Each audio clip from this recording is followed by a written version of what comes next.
Começa agora um programa que traz tudo sobre o livro mais lido em todos os tempos.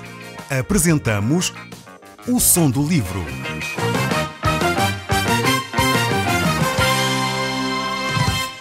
Seja muito bem-vindo. Neste podcast vai encontrar o livro mais conhecido e lido em todo o mundo. Vamos levá-lo numa viagem pela história da humanidade. Este é um audiolivro para si, para a sua família e sociedade em geral. Contextualização e comentários de Paulo Chaveiro. Terminamos no último programa de olhar para o primeiro livro de Reis e agora estamos a iniciar um processo diferente. Estamos no segundo livro de Reis. Nós no último livro de Reis que vimos, falámos acerca da morte de Acabe. Acabe entrou numa guerra disfarçado de um soldado comum. E realmente o inimigo não sabia que era ele que ali estava. Ele pediu ao rei Josafá que se vestisse com as vestes reais e dessa forma tentava levar o povo que estava em batalha a confundir o rei Josafá para ver se ele passava vivo. Só que realmente Acabe tinha os seus dias contados e aquela batalha manifestou-se então mortal para ele. Uma seta perdida no ar atingiu Acabe mortalmente e ele ali ficou. Na realidade, Deus já tinha determinado que Acabe deveria terminar ali a sua vida. E por isso mesmo, não havia forma de Acabe escapar aos desígnios de Deus. E assim chegamos ao segundo livro de Reis. Como nós falámos já algumas vezes, o primeiro livro de Samuel, o segundo livro de Samuel, o primeiro livro de Reis e o segundo livro de Reis, durante algum tempo constituíram um só livro. Mas assim tornaram-se mais fácil esta divisão, para ser mais fácil nós lermos e compreendermos aquilo que Deus quer nos transmitir. Então estamos no segundo livro de Reis, no capítulo 1, e no verso 1 diz assim: Após a morte de Acabe, a nação de Moabe declarou a sua independência e recusou continuar a pagar imposto a Israel. O novo rei de Israel, Acasias, caiu da varanda de um quarto, num andar alto do seu palácio em Samaria, e ficou seriamente ferido. Na sequência disso, enviou mensageiros ao templo do deus Baal-Zebub, em Ecrom, para perguntarem se curaria. Contudo, o anjo do Senhor disse a Elias, o profeta: Vai ao encontro desse mensageiro e pergunta-lhes: Será mesmo verdade que já não há Deus em Israel? Será por essa razão que vocês vão ter com Baal-Zebub, o deus de Ecrom, para lhe perguntarem se o rei há de ser curado? Sendo assim, visto que Acasias tomou uma decisão dessas, o Senhor manda-lhe dizer que nunca mais deixará a cama em que está deitado. Infalivelmente morrerá. Depois de Elias lhe ter dito isso, os mensageiros regressaram apressadamente para falar com o rei. Por que é que regressaram assim tão depressa? Perguntou o rei, mal os viu. É que veio ter conosco um indivíduo que nos mandou regressar para te dizer o seguinte: Diz assim o Senhor: Por que razão é que vão dirigir perguntas a Baal-Zebub, o deus de Ecrom? Será que não há Deus em Israel? Então, visto que fizeste uma tal coisa, não deixarás mais a cama em que estás e com toda a certeza há de morrer. Mas quem era essa pessoa? Exigiu o rei. Que aspecto tinha? Tinha o cabelo comprido, vestia-se de peles e trazia um cinto de couro. É o profeta Elias, exclamou o rei. Vemos aqui mais uma vez este rei mau, este rei chamado Acasias, de alguma forma está a seguir as pisadas de seu pai, Acabe, e ele lembra-nos aqueles que de alguma forma abandonam o verdadeiro Deus. Procuram noutras coisas a orientação para a sua vida.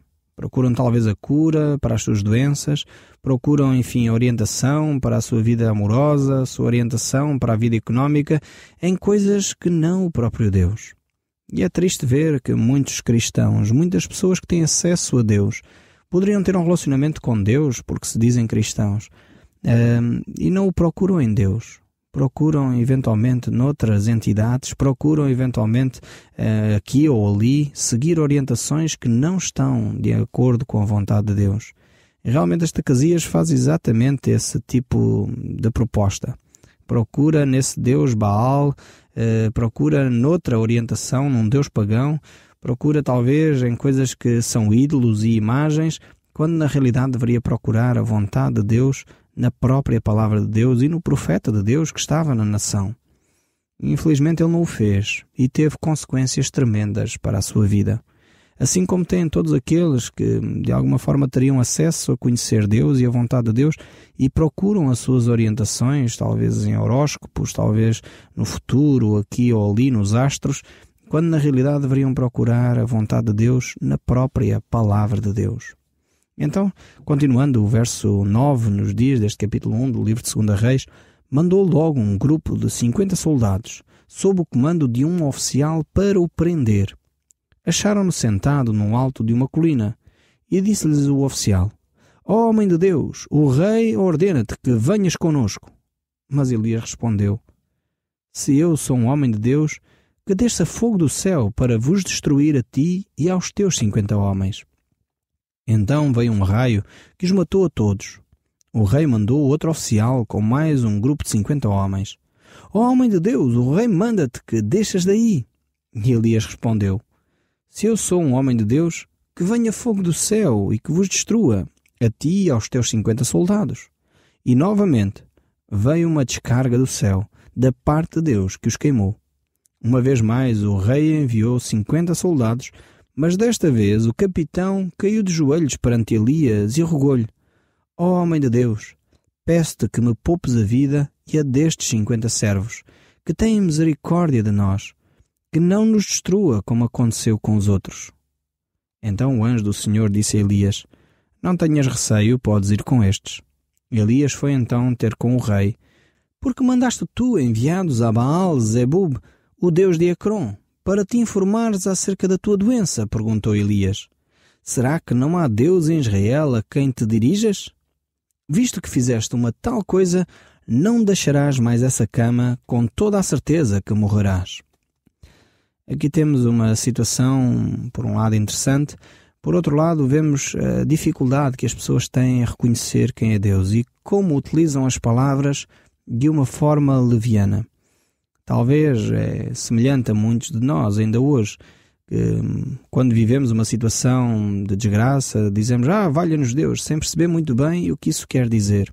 Estes soldados iam para maltratar Elias, eram homens que estavam à procura de lhe fazer mal e chegavam lá dizendo que ele era homem de Deus. E ele disse: então, se é verdade isso que vocês dizem, se é ainda realmente o que vocês sentem, então vai acontecer isto. E acontecia mesmo, para eles não desprezarem a vontade de Deus, nem a orientação que Deus tinha para aquela nação. Era uma orientação claramente no sentido de o povo se arrepender e de se voltar para Deus. Estamos lembrados que a nação de Israel era uma nação que tinha sido resgatada por Deus e tinha tido já um relacionamento profundo com Deus. Mas, no entanto, o povo se havia afastado dos caminhos de Deus sem se dar conta disso quase e caminhava para a idolatria cada vez mais longe de Deus. E Deus disse: chega, está na altura do povo começar a ter consideração, respeito, temor por aquilo que eu sou.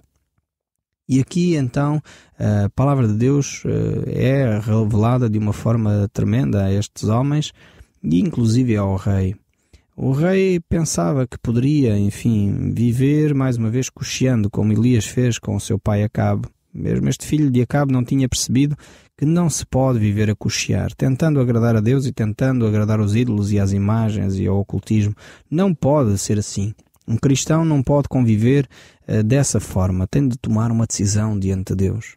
E aqui surge uma ideia muitas vezes errada.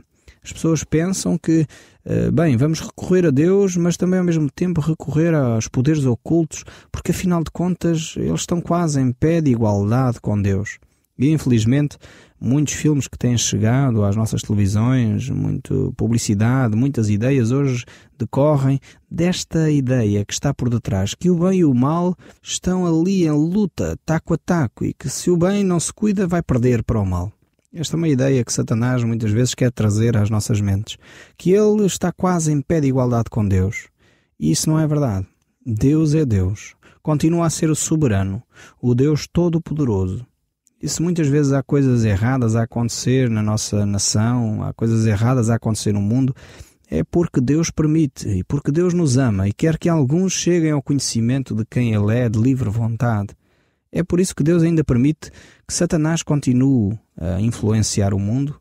É por isso que Deus permite que as pessoas, ainda que fazendo mal, continuem a viver, para que de alguma forma as pessoas cheguem a se arrepender dos seus atos e se voltem para Deus.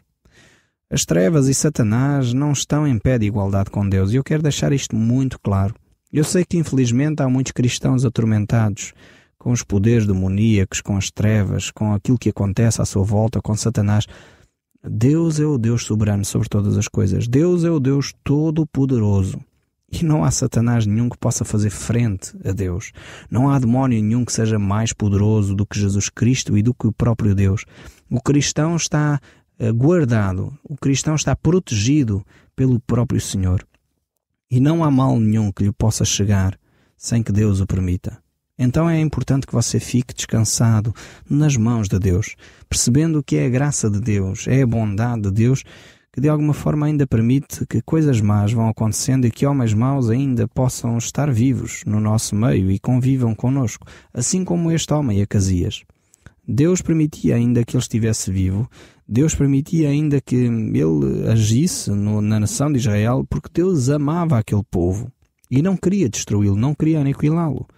E é por isso que, por vezes, Deus não age de uma forma definitiva, dramática até, na vida de muitas pessoas que se dizem cristãos, mas ao mesmo tempo mexem com bruxaria, mexem com ocultismo. Deus poderia pôr fim a isso num estalar de dedos. Mas Deus não o faz, porque Deus o ama e quer que você se arrependa. Talvez está na altura de você dar um rumo diferente à sua vida, voltar-se para Deus de uma forma definitiva, abandonar essas práticas e deixar esses ídolos, deixar essas coisas que desagradam a Deus e de uma vez por todas se virar para Deus e dizer: Senhor, eu me arrependo, eu quero seguir-te única e exclusivamente a Ti. Se você fizer isso, certamente Deus o irá acompanhar e você poderá ver dia após dia o poder tremendo que Deus tem para mudar a sua vida, para mudar a vida daqueles que convivem consigo. E é este Deus que Elias anunciava. E o texto bíblico continua no verso 17 a dizer: Assim morreu Acasias, tal como o Senhor dissera por intermédio de Elias. E o seu irmão Jorão tornou-se o novo rei, porque Acasias não teve filhos que lhe sucedessem. Isso ocorreu no 2º ano do reinado do rei Jeroão, filho de Jeosafá de Judá. O resto da história do reinado de Acasias está relatado nas crônicas dos reis de Israel. E temos aqui este texto que termina desta forma, mostrando que Deus não pactua com o ocultismo, Deus não vai permitir que esta situação perdure para sempre.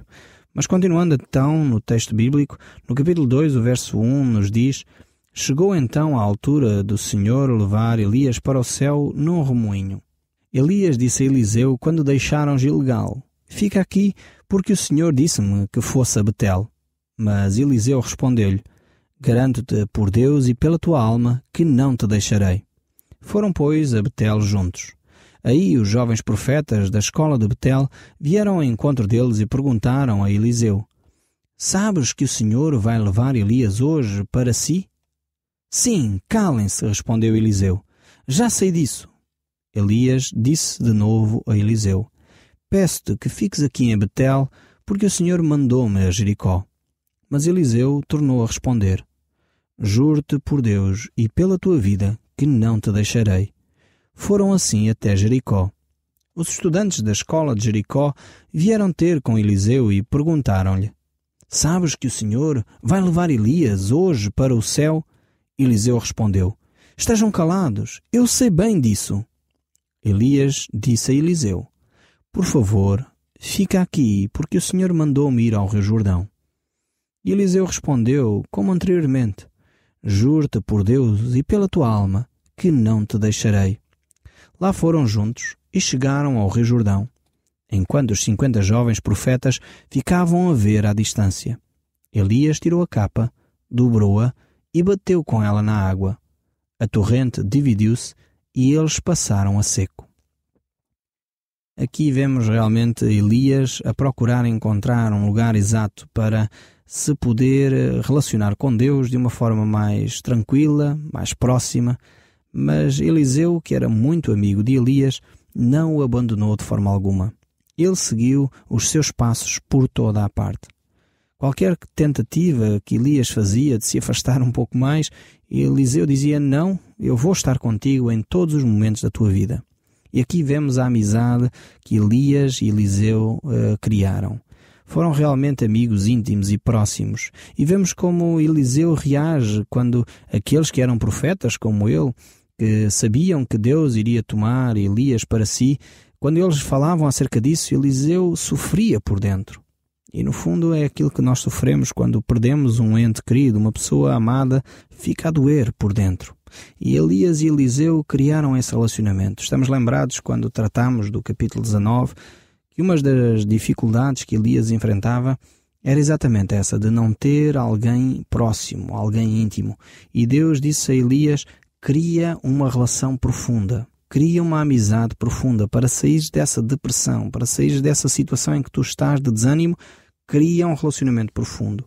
E enviou-o a Eliseu. E de facto eles criaram esses laços tão profundos que em todos os momentos Eliseu iria acompanhar Elias. Até neste momento tão vital de separação em que Elias iria estar com Deus, passar a estar com Deus, Eliseu não o abandonou em momento nenhum.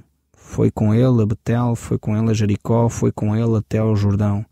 E nós vemos que era necessário esse relacionamento para Elias voltar a ter a sua sanidade, para voltar a estar equilibrado emocionalmente, mas ao mesmo tempo Eliseu tinha desenvolvido uma amizade tal com Elias que não o queria abandonar em tempo nenhum.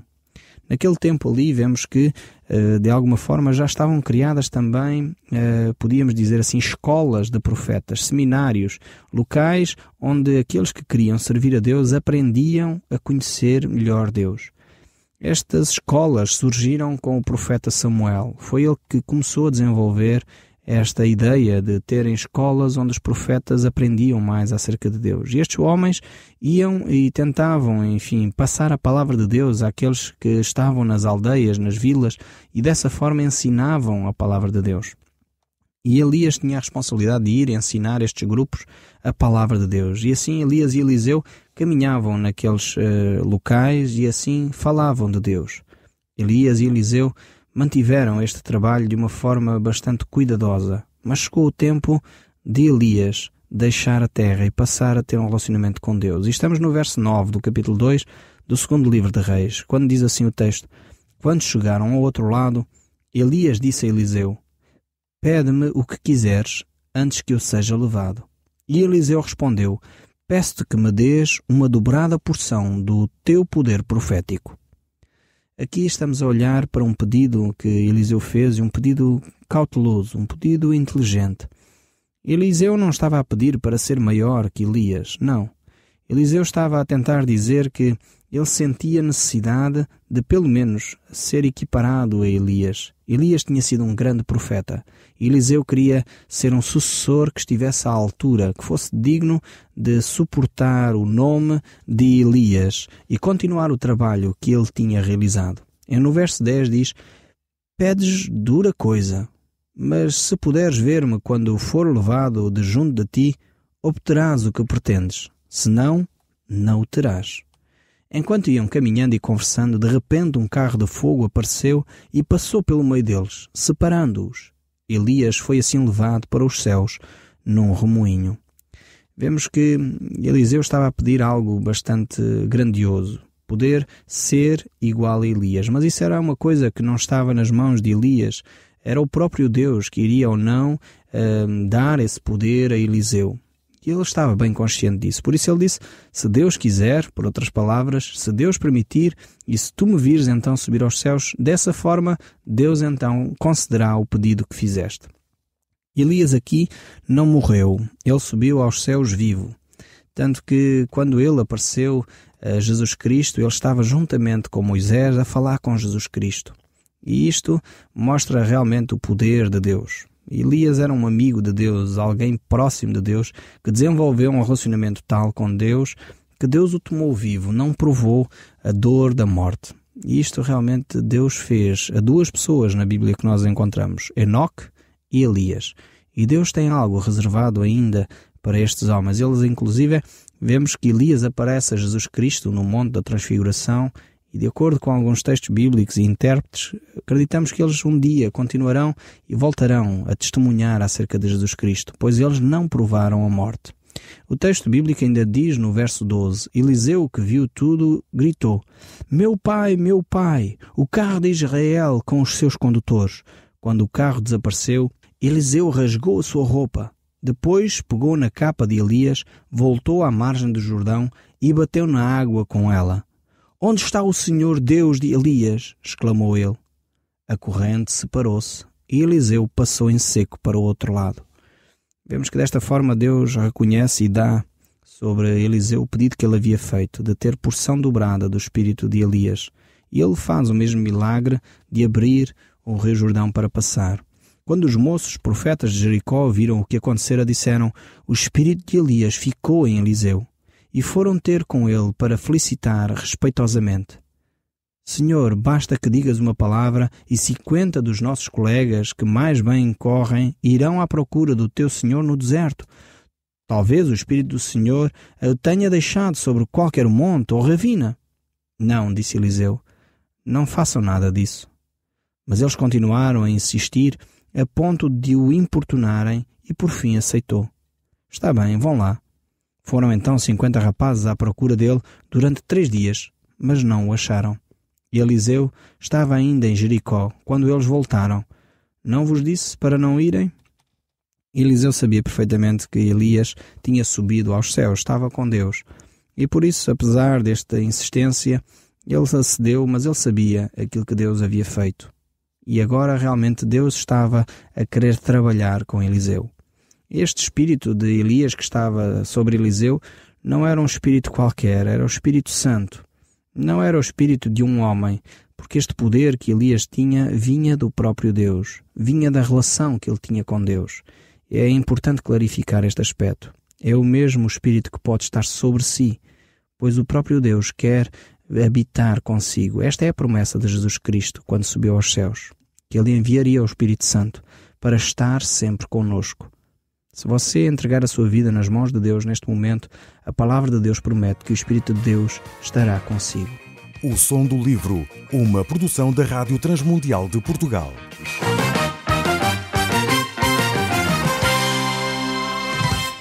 RTM. Conhece todos os nossos programas em rtmportugal.org. Uma produção da Rádio Transmundial de Portugal.